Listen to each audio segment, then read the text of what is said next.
Hello.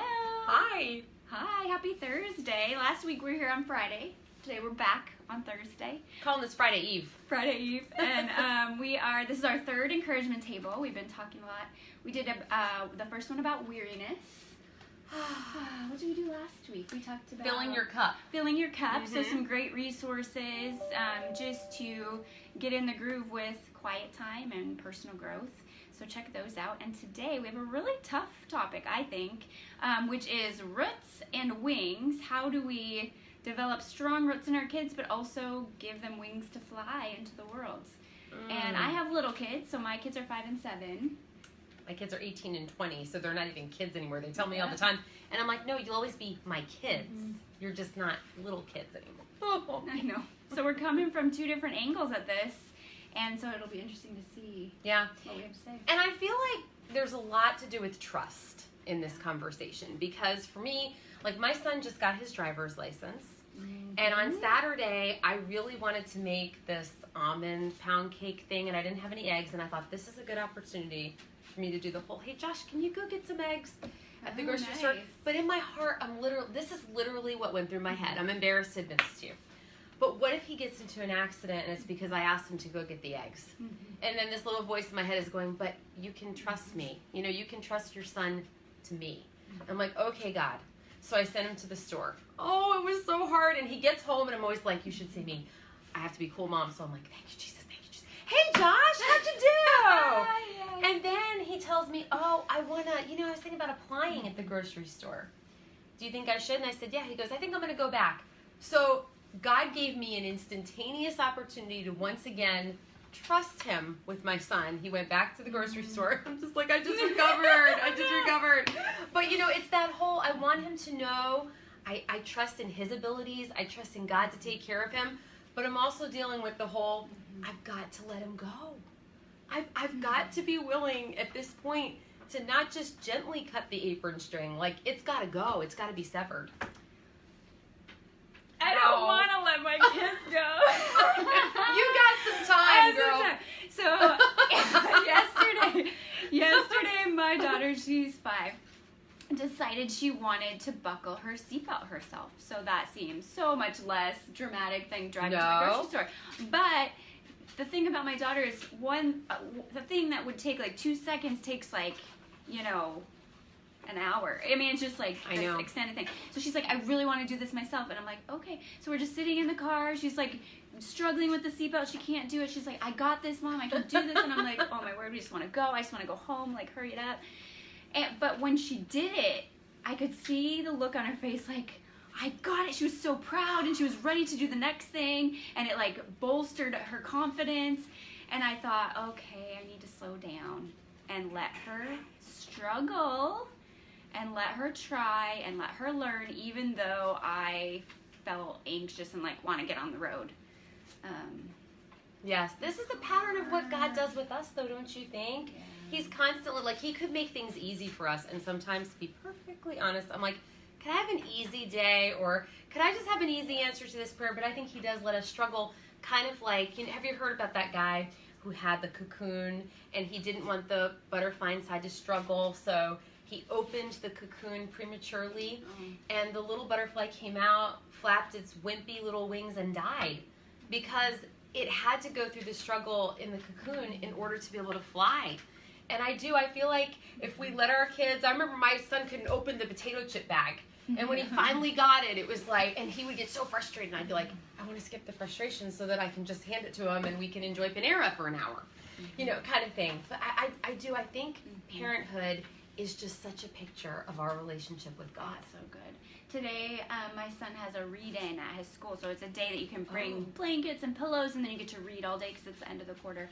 And we forgot. We totally forgot. We got the email, we got the Facebook message, and we're walking to school today, and he's like, Mom, it's read-in day. And I was like, oh, fail. And then I was like, but is it my response? I mean, he's 7. He can figure this out. He can let me know it's read-in day. Like, what's the balance of at what point? So we walked in, and the teacher, of course, has extra things, and it's totally fine. And he'll learn next read-in day. He needs to remember to let us know. Yeah. But I feel guilty. I still feel guilty. I know. What do you think? I think that this was your child's day to learn about grace. I mean, he'll remember next time because let's face it, we all want our book to be the one that we're reading, the one that we picked. So he'll remember that lesson. I think it's good for them to scrape their knee like that in those cases. I have to tell you, I really do. And I think that was a good lesson for him. I think sometimes God lets us forget. I do. Yeah. And we realize, you know what? Our being a good mom is not based on, you know what, whether or not we remember reading day. And I have to say, as a grown-up, reading day sounds delightful. Amazing. I know. Where do I sign up for reading day? But I have to tell you, I was just thinking in our conversation about my parents. And over the summer, I had an opportunity to move across the country to take a brand new job. And one of the hardest things I had to do was call my dad, okay? And I started with my dad for a reason, because I knew it would be easier with him. And I'll never forget what he said. He's like, Eric, I know how you feel. I moved from New York to North Carolina 20 years ago. Don't you remember when you came with me? And he's like, I know how you feel. You need to take this opportunity. You need to not worry about us. And later on, through sobs, my mom told me the same thing. And yes, there were a few hard conversations. There was a little bit of hurt. But I'm telling you what, Rebecca, my parents just gave me the wings, even as a 42-year-old woman, to fly across the country knowing I had their love and support, and knowing that I could always come home. You know, when I went home a little bit after Christmas, they welcomed me with open arms. There's no bitterness. There's love. There's roots. Look, I know they'll always love me. I have a guest bed in their home. But they also loved me enough to understand that I was following God's will for my life.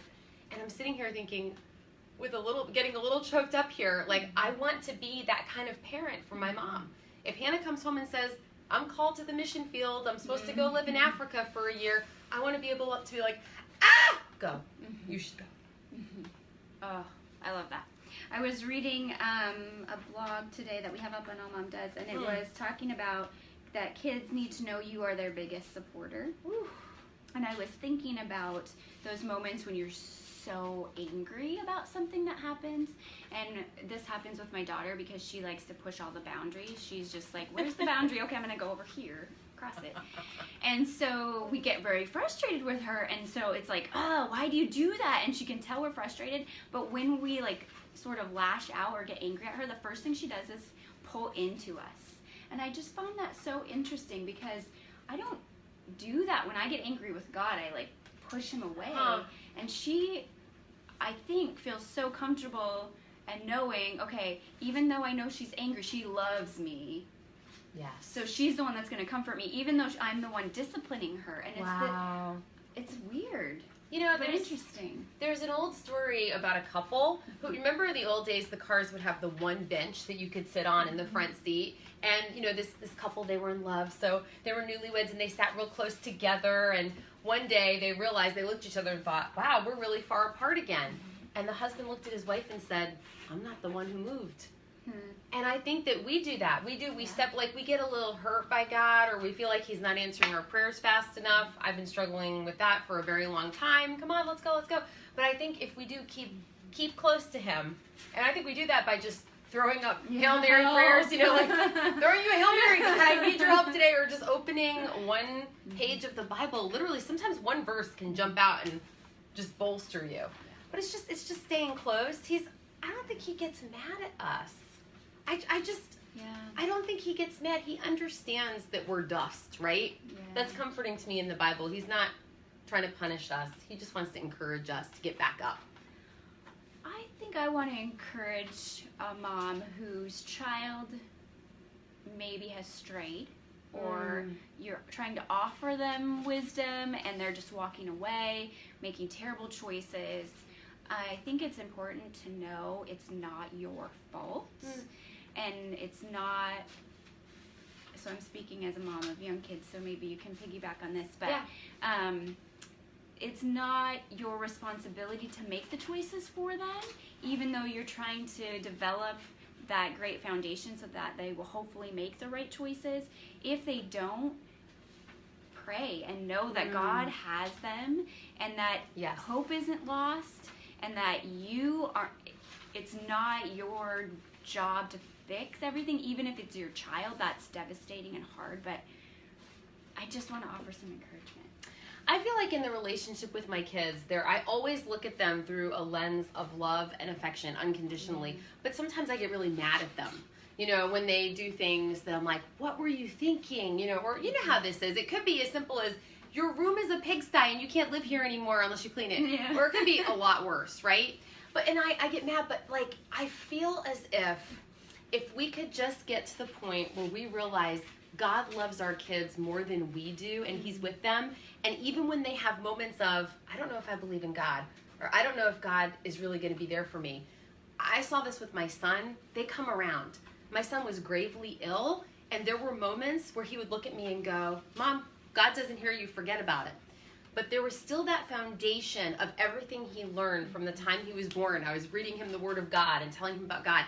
And it was months later, he stood in front of his entire high school and shared his story about how it was his faith that got him through ulcerative colitis and almost dying. So to me as a mom, yes, I had a freak out moment like, oh, he doesn't believe in God anymore. But it wasn't true. He was just having a really hard day. And God is a big boy. He understands that.